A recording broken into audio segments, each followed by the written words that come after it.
میں بھی اس پر یقین نہیں کر پا رہی تھی۔ کل تک جو ایک سادہ سا ملازم تھا وہ اتنا ہینڈسم اور سمارٹ دیکھ سکتا تھا، میں نے سوچا بھی نہیں تھا۔ مال سے جب ہم گھر آئے تو میرا بیٹا آتے ہی سو گیا تھا۔ میں نے اسے کمرے میں بستر پر سلا دیا اور پانی پینے کے لیے باہر جانے لگی۔ تب راجو میرے لیے پانی لے کر آیا۔ پانی پی کر میں نے گلاس رکھ دیا اور راجو مجھے تب سے ہی ایک ٹک دیکھ رہا تھا۔ جیسے ہی میں نے گلاس رکھا وہ مجھے شکریہ کے انداز میں دیکھ رہا تھا۔ مجھے سمجھ نہیں آ رہی تھی کہ وہ ایسا کیوں کر رہا تھا۔ تب راجو نے کہا، مالکن آپ کی وجہ سے آج پہلی بار میں نے خود سے محبت کرنا سیکھا ہے۔ وہ 19 سال کا تھا لیکن گاؤں کا لڑکا ہونے کے سبب اس کا قد کاٹ اچھا تھا۔ وہ گھر میں بھی روزانہ ورزش کرتا، اس کی لمبائی بھی ٹھیک ٹھاک تھی۔ آج یہ کپڑے پہن کر وہ تو بالکل کسی شہری لڑکے جیسا لگ رہا تھا۔ شاید اسے بھی اپنا یہ حلیہ بہت اچھا لگ رہا تھا، اس لیے تو وہ بار بار میرا شکریہ ادا کر رہا تھا، اور کرنا بھی چاہیے تھا، بھلا کون اتنی مہربان نوکر پر کرتا ہے۔ میں نے اسے اس کی پڑھائی کے بارے میں پوچھا، لیکن اس نے کہا اب اس کا پڑھائی سے دل اٹھ گیا ہے، اس لیے وہ اب صرف کام کرے گا، کیونکہ اسے بہت سارے پیسے کمانے تھے۔ ہر صبح دفتر جانے سے پہلے میں اپنے بچے کو نہلا دھلا کر دفتر کے لیے نکلتی تھی۔ آج جب میں دفتر کے لیے نکلنے سے پہلے اپنے بیٹے کو دیکھنے گئی تو وہ راجو کی گود میں تھا۔ اچانک میرے بیٹے نے اپنی گردن گھمائی اور میرا ہاتھ راجو کی گال پر جا لگا۔ میں گھبرا کر باہر آ گئی۔ تیار ہو کر جب میں دفتر جانے لگی تو راجو نے مجھے روکا اور اندر سے کاجل لے کر آیا۔ اس نے میرے کان کے پیچھے کاجل کا نشان لگایا اور کہا، مالکن اب آپ کو کسی کی نظر نہیں لگے گی، آپ بہت حسین لگ رہی ہیں۔ اس کی بات سن کر میں مسکرائی اور چلنے لگی۔ اس دن شام کو جب میں گھر آئی تو میرے ساتھ میری ایک سہیلی اور اس کا شوہر بھی آیا۔ راجو نے آج بہت اچھا کھانا بنایا تھا۔ میری سہیلی کائنات 4 دن میرے گھر رہنے والی تھی۔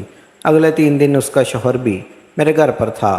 اگلے دن رات کو راجو نے کھانا بنایا اور کائنات اور اس کے شوہر کو کھانے کے لیے بلایا، لیکن وہ دونوں کمرے میں ہی گپ شپ کر رہے تھے۔ کائنات تو باتوں کے درمیان سو چکی تھی، وہ کھانا کھائے بغیر ہی سو گئی۔ اس کا شوہر ہمارے ساتھ کھانا کھانے بیٹھا اور اس نے کہا، تم کائنات سے بھی زیادہ خوبصورت ہو۔ اس کے بولتے ہی راجو اسے غصے سے دیکھ رہا تھا۔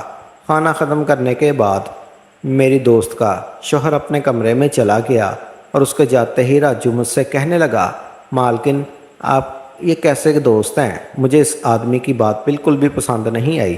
تب میں نے راجو سے کہا، میں تمہیں گھر کے فرد کی طرح مانتی ہوں، اس کا یہ مطلب نہیں کہ تم میرے مہمانوں سے کچھ بھی کہو۔ تمہارا کام ہے آئے ہوئے مہمانوں کی خدمت کرنا، اس لیے تم صرف وہی کرو، باقی مجھے کچھ سکھانے کی ضرورت نہیں۔ راجو کو ڈانٹ کر میں اپنے کمرے میں چلی گئی۔ میں نے اسے ڈانٹ دیا تھا، پھر بھی وہ میرے لیے پانی لے کر آیا۔ تب میں نے اپنی دوا لی اور پانی پی کر سو گئی۔ آج راجو میرے کمرے میں سونے نہیں آیا تھا، لیکن صبح میری آنکھ کھلی تو میرے سامنے کائنات تھی۔ وہ بہت غصے میں لگ رہی تھی۔ وہ اپنے شوہر کو میرے سامنے لائی اور اس کے ہاتھ میں پٹی بندھی ہوئی تھی۔ کائنات نے کہا، تمہارے اس گاؤں کے نوکر نے میرے شوہر کا ہاتھ توڑ دیا ہے۔ راجو بس سر ہلاتا رہا اور بولا، مالکن میں نے کچھ بھی نہیں کیا۔ رات کو یہ باتھ روم کے لیے باہر آیا، یہ بہت نیند میں تھا، تبھی اس کا توازن بگڑ گیا ہوگا اور وہ گر گیا ہوگا۔ وہ تو بالکل نیند میں چل رہا تھا۔ یہ سن کر میں نے راجو کو غصے سے گھورا اور اس سے کہا کہ ابھی کے ابھی ان دونوں سے اپنے کیے کی معافی مانگو، ورنہ اپنے گاؤں جانے کے لیے اپنا سامان پیک کر لو۔ راجو نے میرے لیے ان دونوں سے معافی مانگی، پھر کائنات اور اس کا شوہر وہاں سے چلے گئے۔ راجو مجھ سے بھی معافی مانگنے لگا۔ مجھے پتا تھا کہ اس نے کچھ نہیں کیا تھا۔ اس بار میں اس کے کمرے میں گئی، وہاں جا کر دیکھا کہ راجو ابھی ابھی نہا کر باتھ روم سے باہر آیا تھا۔ اس نے شرٹ نہیں پہنی تھی۔ میں نے پہلی بار اسے اس طرح دیکھا۔ راجو کا جسم بے حد مضبوط تھا، اس کا جسم کسی باڈی بلڈر کی طرح دکھ رہا تھا۔ میں اسے ٹکٹری لگا کر دیکھ رہی تھی اور مجھے اس وقت کوئی ہوش نہیں تھا۔ کئی سالوں بعد میں اچانک اندر ایک احساس سا جگا تھا، مگر میں نے جلدی سے اسے جھٹک دیا۔ میں اسے ٹکٹکی لگائے دیکھ رہی تھی، تب راجو نے مجھے آواز دی۔ اس نے میری آنکھوں کے سامنے چٹکی بجائی، تب میں ہوش میں آئی اور میں نے اس سے کہا کہ میرے لیے چائے بنا دے، آج تھوڑا فریش ہونے کا موڈ ہے۔ اس لیے دوپہر کے وقت میں اپنے کمرے میں تیار ہونے لگی۔ اس وقت میں نے گاؤن پہن رکھا تھا اور میں اپنے پاؤں کا ویکسنگ کر رہی تھی۔ ویکسنگ کرتے وقت غلطی سے میں نے تھوڑا زیادہ گرم ویکس اپنے پیر پر لگا لیا، جس سے میرا پیر جلنے لگا اور میرے منہ سے تیز آواز نکل گئی۔ میری آواز سن کر راجو دوڑتا ہوا میرے کمرے میں آیا۔ اس نے میرے جلے ہوئے پیر کو دیکھا۔ اس نے میرے پیر سے گرم ویکس ہٹایا اور وہاں کریم لگا دی۔ اس کے ہاتھ سے مجھے بہت عجیب لگ رہے تھے اور اس وقت میرے دل میں جو جذبات پیدا ہو رہے تھے انہیں بیان کرنا میرے لیے مشکل ہو رہا تھا۔ راجو کی نظر مجھ پر پڑتے ہی میں درد سے کرار اٹھی۔ مجھے اس حالت میں دیکھ کر اس نے کہا، مالکن اب آپ بس آرام سے لیٹ جائیں، آج کا دن چھٹی کا دن ہے۔ میرے لیے آرام دہ بھی تھا۔ راجو میں ہر خوبی موجود تھی، وہ کسی بھی کام میں پیچھے نہیں تھا۔ آج میں نے اسے اپنے کمرے میں سونے کے لیے منع کر دیا۔ دن بھر میں گھر میں نہیں ہوتی، کم از کم رات کو تو مجھے اپنے بچے کے ساتھ اکیلا وقت گزارنا چاہیے۔ ہر بار راجو کا آنا مجھے پسند نہیں تھا، اس لیے میں نے اسے کمرے میں سونے کے لیے منع کر دیا تھا۔ اس طرح دن گزرتے گئے۔ کچھ دنوں تک راجو کے بغیر میرا بیٹا رات کو سو نہیں پاتا تھا، لیکن آہستہ آہستہ اس نے رونا بند کر دیا تھا۔ مجھے اپنے اندر کچھ تبدیلیاں محسوس ہونے لگی تھی۔ صبح اٹھتے ہی میرا جسم بہت دکھنے لگتا۔ اچانک یہ سب کیوں ہو رہا تھا سمجھ نہیں آ رہا تھا۔ کچھ دنوں میں میری جسمانی دردیں اتنی بڑھ گئیں کہ مجھے بستر سے اٹھنے کی بھی خواہش نہیں ہوتی تھی۔ تب میں نے دفتر سے ایک ہفتے کی چھٹی لی اور کچھ دن آرام کیا، شاید تھوڑا ٹھیک ہو جاؤں۔ اب پورا وقت میرا بیٹا راجو کے ساتھ رہتا تھا اور جب اسے بھوک لگتی تو وہ میرے پاس آ جاتا۔ آج میں اپنے کمر پکڑ کر بیٹھی تھی۔ رات کو راجو پانی لے کر میرے کمرے میں آیا۔ مجھے پاؤں پر ہاتھ رکھے ہوئے دیکھ کر اس نے سمجھ لیا کہ مجھے بہت تکلیف ہو رہی تھی۔ راجو نے کہا، مالکن اگر آپ کوئی اعتراض نہ کریں تو میں آپ کے پیروں کی مالش کر دیتا ہوں۔ میرے پیر اتنے زیادہ درد کر رہے تھے کہ میں نے اس کو مالش کے لیے کہہ دیا۔ میں نے کمرے کی بڑی لائٹ بند کر کے چھوٹا بلب جلا دیا۔ وہ جب مالش کر رہا تھا تو مجھے بہت آرام مل رہا تھا۔ مالش کرنے سے میرا درد جیسے جھٹ سے غائب ہو گیا تھا اور مالش کرتے وقت راجو نے مجھ سے پوچھا، مالکن آپ کو اپنے شوہر کی کبھی یاد نہیں آتی؟ آپ اتنی خوبصورت اور جوان ہو کر بھی ابھی تک اکیلی کیوں ہیں؟ اس کے سوال کا میرے پاس کوئی صحیح جواب نہیں تھا۔ پھر میں نے اس سے کہا کہ شاید تمہارے سوال کا جواب میرے پاس نہیں ہے۔ اس سوال پر وہ بات ختم ہو گئی۔ راجو کی مالش سے مجھے اچھی نیند آ گئی تھی، مگر راجو کی بات نے میرے دل پر بہت اثر کیا تھا۔ مجھے میرا شوہر شدت سے یاد آنے لگا تھا۔ اس دن میں نے دن بھر اپنے ذہن کو کسی نہ کسی کام میں مصروف رکھنے کی کوشش کی، لیکن رات کی تاریکی میں مجھے اپنے شوہر کی بہت یاد آ رہی تھی۔ آج وہ میرے ساتھ نہیں تھا، لیکن وہ میرے بچے کا باپ تھا۔ اپنے بیٹے کو دیکھ کر مجھے اس کی یاد آتی تھی اور آج میں اپنے جذبات کے چھپا نہیں پائی تھی۔ میں اپنے کمرے میں زور زور سے رونے لگی۔ بیٹا پاس میں سو رہا تھا، اس کا بھی مجھے خیال نہیں رہا۔ میں نے آج اپنی دعائیں بھی نہیں لی تھی۔ راجو پانی لے کر میرے کمرے میں آیا۔ مجھے روتے ہوئے دیکھ کر اس نے مجھے پانی پلایا۔ جب میں خاموش ہوئی تو اس نے مجھے دوائیں دی اور میرے رونے کی آواز سے میرا بیٹا ہلکا ہلنے لگا۔ وہ جاگ نہ جائے اس لیے راجو مجھے اپنے کمرے میں لے گیا۔ وہاں جا کر میں رونے لگی اور اسے اپنے شوہر کے بارے میں بتایا۔ راجو، میں نے اپنے شوہر سے لو میرج کی تھی کیونکہ میرے والدین اس سے شادی کے لیے نہیں مان رہے تھے۔ مجھے اپنے شوہر سے بہت پیار ہو گیا تھا اور میں اس سے فوراً شادی کرنا چاہتی تھی، مگر یہ بات اپنے گھر والوں کو بتائی تو انہوں نے مجھے گھر میں قید کر دیا اور کہا کہ یہ آدمی تمہارے لیے بالکل بھی اچھا نہیں ہے، اس کے پاس کوئی نوکری نہیں ہے اور کوئی گھر بھی نہیں ہے۔ دراصل میرے شوہر کے والدین بچپن میں ہی مر چکے تھے اور اب وہ اپنے دوست کے ساتھ ایک فلیٹ میں رہتا تھا، مگر اس نے مجھ سے وعدہ کیا تھا کہ وہ شادی سے پہلے ایک الگ گھر لے کر مجھے وہاں رکھے گا۔ میں تو یہ سوچ کر بہت خوش تھی کہ میرا سسرال میں ساس سسر نند دیور کا کوئی جھنجھٹ ہی نہیں تھا۔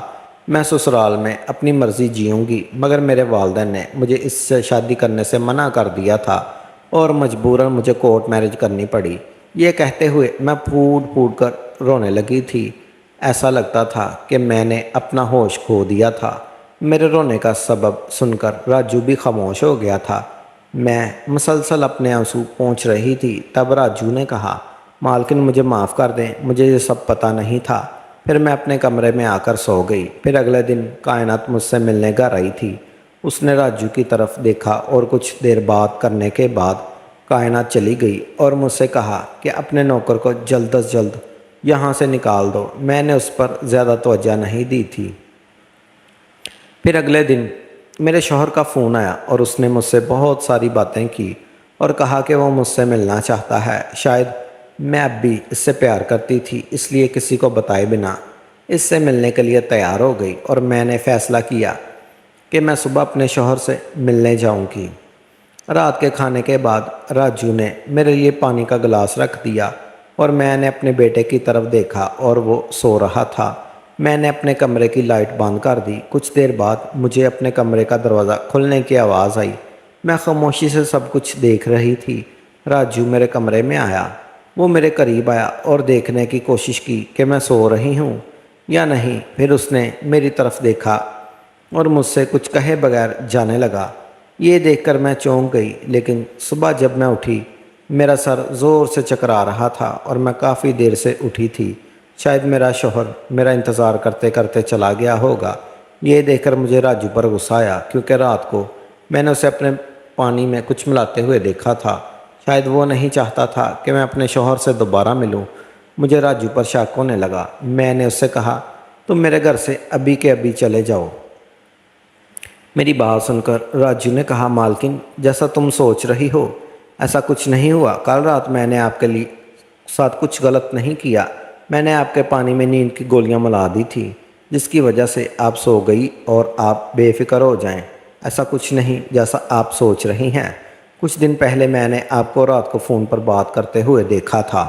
میں نے آپ کی باتیں سنی تھی۔ میں نے جب سنا کہ آپ اپنے شوہر سے دوبارہ ملنے کی تیاری کر رہی ہیں اور آپ ایک ہوٹل میں ملنے جا رہی تھی، مجھے یہ سب معلوم تھا۔ میں چاہتا تھا کہ آپ اس سے نہ ملیں، اس لیے میں نے رات کو آپ کو سونے کی دوا دی تاکہ آپ اپنے شوہر سے نہ مل سکیں، کیونکہ وہ شخص آپ کو دھوکہ دے رہا ہے، وہ آپ سے جھوٹ بول رہا ہے، وہ آپ کے بچے کو آپ سے چھیننے کے لیے آپ کے قریب آ رہا ہے۔ اس کی بیوی کے ہاں بچہ نہیں ہو سکتا، اس لیے وہ آپ کے پاس آ رہا ہے۔ اس نے اپنی بیوی کو بھی نہیں چھوڑا، وہ اب بھی اسی کے ساتھ رہتا ہے، لیکن وہ آپ سے جھوٹ بول رہا ہے۔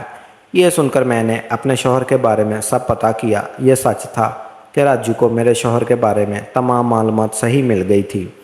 یہ میرے لیے بڑی بات تھی کہ راجو جیسے ایماندار لڑکے کی وجہ سے میں اپنے شوہر کے جال میں پھنسنے سے بچ گئی تھی، ورنہ میں تو ایک بار پھر اپنے شوہر پر اعتبار کرنے والی تھی۔ مگر راجو نے مجھے دوبارہ دھوکہ کھانے سے بچا لیا تھا۔ میرا شوہر بار بار پھر سے مجھے فون کرتا رہا، مگر اس کے بعد میں نے ہمیشہ کے لیے اپنے شوہر سے علیحدگی اختیار کر لی، لیکن ابھی بھی مجھے راجو پر مکمل اعتبار نہیں تھا۔ میں نے خود جا کر اپنے شوہر کے بارے میں تحقیق کی تو پتہ چلا کہ راجو کی ساری باتیں درست تھی۔ میں نے شکر ادا کیا جس نوکر کو میں نے گھر پر پناہ دی تھی، اس نے میرا بھرم نہیں توڑا تھا۔ کچھ عرصہ بعد ایک دن میں نے راجو کو پاس بلایا اور پوچھا، کیا تم مجھ سے شادی کرو گے؟ راجو شرمانے لگا اور پھر میں نے راجو سے شادی کر لی، کیونکہ مجھے ایک مخلص سہارے کی ضرورت تھی جو راجو کی شکل میں مجھے مل گیا تھا۔